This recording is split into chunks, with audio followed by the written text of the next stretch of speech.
Et on continue avec l'exemple 2, où est-ce qu'on parle des carrés parfaits. Maintenant, quand on parle de carrés parfaits à l'extérieur du concept des nombres rationnels, on parle d'un carré parfait comme étant un nombre dont la racine est un nombre entier. Comme par exemple, on dit que 25 est un carré parfait parce que la racine de 25 est égale à 5. Okay? Donc 25 est un carré parfait. La racine de 49 est 7. Donc 49 est un carré parfait. Mais ici, quand on parle de nombres rationnels, un carré parfait est un nombre dont la racine va être un nombre rationnel. Donc, carré parfait, c'est un nombre dont la racine carrée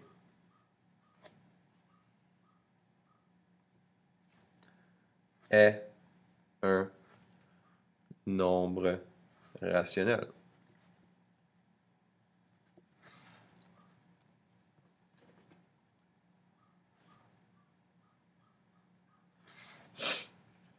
Alors, si on regarde par exemple, dans l'exemple 2, on nous dit, est-ce que 25 sur 49 est un carré parfait? 25 sur 49. On va poser la question, carré parfait? Point d'interrogation. Très bonne question. Mais là, comment est-ce qu'on fait pour savoir ça? Eh bien, quand on a une fraction comme ça, votre nombre rationnel ici va être un carré parfait si son numérateur et son dénominateur sont tous les deux des carrés parfaits.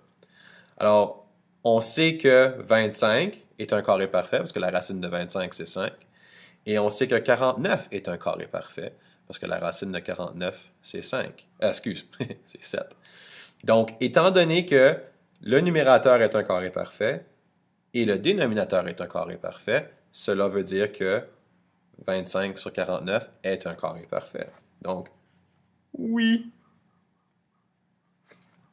Pas besoin de mettre un point d'exclamation, là, mais moi j'aime beaucoup les mathématiques, alors je m'exprime de cette façon-là. Regardons un exemple différent.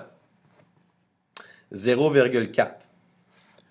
Maintenant, on pourrait, entre guillemets, tricher, puis essayer de faire la racine carrée de 0,4. Alors, si je dis, c'est quoi la racine carrée de 0,4? Ben, oh, check-le ça. 0.632455552. Oh oh. Alors, je le sais avec ma calculatrice que la racine carrée de 0.4 n'est pas un nombre rationnel, parce que c'est une valeur décimale qui continue. Mais, disons que M. Jocelyn n'est pas gentil, puis il dit, pas de calculatrice. Eh bien, on peut utiliser la même méthode qu'on a utilisée avec 25 sur 49. Alors, si on prend 0.4 puis on le met en décimale, en fraction, on sait que c'est 4 dixièmes, alors 4 sur 10. Et on pose la même question. Est-ce que le numérateur et le dénominateur sont des carrés parfaits? Ben, la racine carrée de 4, c'est 2, puis la racine carrée de 10, c'est... Euh, 10 n'est pas un carré parfait. Alors, 10 n'est pas un carré parfait, qui veut dire que 4 sur 10 n'est pas un carré parfait, qui veut dire que 0.4 n'est pas un carré parfait. Donc, non.